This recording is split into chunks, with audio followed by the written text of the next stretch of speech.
புதுவை விழா நேயர்களுக்கு என் அன்பான வணக்கம். நான் உங்கள் கலாவிசு, புதுச்சேரியிலிருந்து. பாண்டியன் ஸ்டோர் அப்படின்னு ஒரு சீரியல் கொஞ்சம் விறுவிறுப்பாக இப்போ போய்கிட்டு இருக்கு. பாண்டியன் வீட்டுக்கும் எதிர் வீட்டுக்கும் எப்பயுமே ஒரு சண்டை. அந்த வீட்டு பொண்ணு வந்து பாண்டியனை கல்யாணம் பண்ணி கிட்டத்தட்ட அது ஒரு 30 வருஷத்துக்கு மேலே ஆயிடுச்சு. பிள்ளைங்களே வளர்ந்து நிற்குதுங்க. பிள்ளைங்களுக்கெல்லாம் கல்யாணம் ஆயிடுச்சு. இன்னும் அந்த பகை தீர்ந்த மாதிரி தெரியல. அதுக்கடுத்து பார்த்தாக்கா இப்போ வேறு வழி இல்லாமல் இந்த வீட்டு பையனை அந்த பொண்ணு கல்யாணம் பண்ணிக்க வேண்டிய ஒரு சூழல் உருவாயிடுது. இப்போது ஐயோ நம்ம வீட்டு பொண்ணு அங்கே இருக்கே, மருமகளுக்கெல்லாம் நகை போட்டுக்கும் போது நம்ம பொண்ணு எதுவும் இல்லாமல் இருக்குதே அப்படின்னு சொல்லிட்டு அம்மா கொஞ்சம் நகையை பொண்ணுக்கு கொடுத்தனுப்பிடுறாங்க. வீட்டுக்காரருக்கு தெரியாமல். இது மிகப்பெரிய ஒரு தவறு தான், இல்லைன்னா சொல்ல முடியாது. ஏதோ கொஞ்சம் கொடுத்து அனுப்பியிருக்கலாம், அல்லது ஏற்கனவே அவன் 100 பவுன் கிட்டத்தட்ட எடுத்துகிட்டு போயிருக்கிறாது. சரி, ஏதோ ஒரு தாய் பாசத்தில் அந்த அம்மா செஞ்சிடுச்சு. இதுக்கு நகையை காணும், நகை இல்லை அப்படிங்கிற ஒரு விஷயம் கணவருக்கு தெரியுது. அப்போ அந்த கணவர் எங்க நகை என்கிட்ட சொல்லாமல் யார்கிட்ட கொடுத்த, என்ன செஞ்ச, இதுதான் ஒரு நார்மலாக கேட்க வேண்டிய கேள்வி. ஆனால் அந்த ஆள் என்ன கேட்குறாருன்னா, எவங்கிட்ட கொடுத்த, எனக்கு தெரியாமல் எவனை வச்சிருக்கிற, அவனுக்கு அந்த நகையை கொடுத்துட்டியா அப்படின்னு சொல்லி கேட்குறாரு. இது என்ன, கிட்டத்தட்ட ஒரு 40 வருஷம் வாழ்ந்த ஒரு மனைவியை பார்த்து ஒரு கணவன் கேட்குற கேள்வி ஆயிடுது. எவ்வளவு சர்வசாதாரணமாக அந்த வார்த்தைகள் விழுது பாருங்க. அப்படியே எனக்கு இந்த என்ன சொல்றதுக்கெல்லாம் வசனம் எழுதுறவங்க யாருன்னு எனக்கு புரியலைங்க. உண்மையிலேயே சொல்கிறேன், இந்த சமூகத்தை சீர்கொழிச்சு குட்டிச்சோரா ஆக்கணுன்னே வசனம் எழுதுறாங்கன்னு நினைக்கிறேன். என்னதான் ஒரு சீரியல்னா கூட அதுக்கும் ஒரு நியாயம் வேண்டாமா?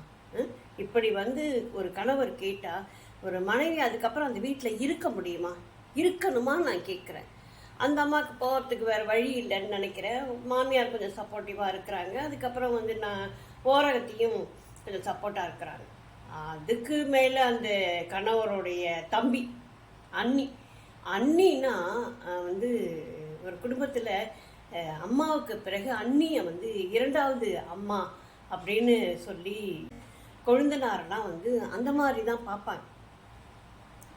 அவன் கண்ணாபண்ணான்னு அண்ணியை கேள்வி கேட்குறான், எல்லாம் செய்கிறான்.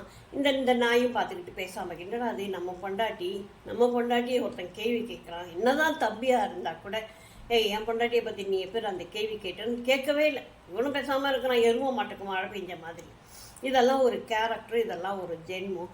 இதையெல்லாம் கொண்டு காட்டி ஏற்கனவே மோசமாக இருக்கிறவங்களுக்கு தீனியை போட்டு நீங்கள் இன்னும் கொஞ்சம் மோசமாக பேசுங்க, இதை மாதிரி பேசுங்க, எவங்கிட்ட கொண்டு போய் கொடுத்தேன்னு கேளுங்க அப்படின்னு சொல்லி ஒரு நகையை காணுங்க. அதுக்கு என்ன கேள்வி கேட்கறது? இதுதான் கேள்வியா? கணவன் மனைவி உறவுனா என்ன? அது எப்பேற்பட்ட ஒரு உறவு? பெத்த அம்மா அப்பா சொந்தம் பந்தம் எல்லாத்தையும் விட்டுட்டு கணவனே கதி அப்படின்னு அந்த பொண்ணு வருது.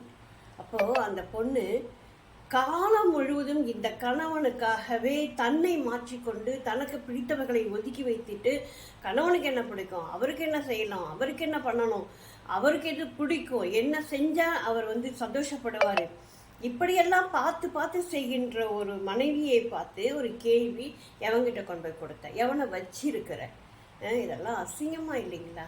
இதை மாதிரியான கேள்விகளை கேட்குறது கொஞ்சம் கூட ஒரு நியாயமே இல்லாத ஒரு கேள்வி.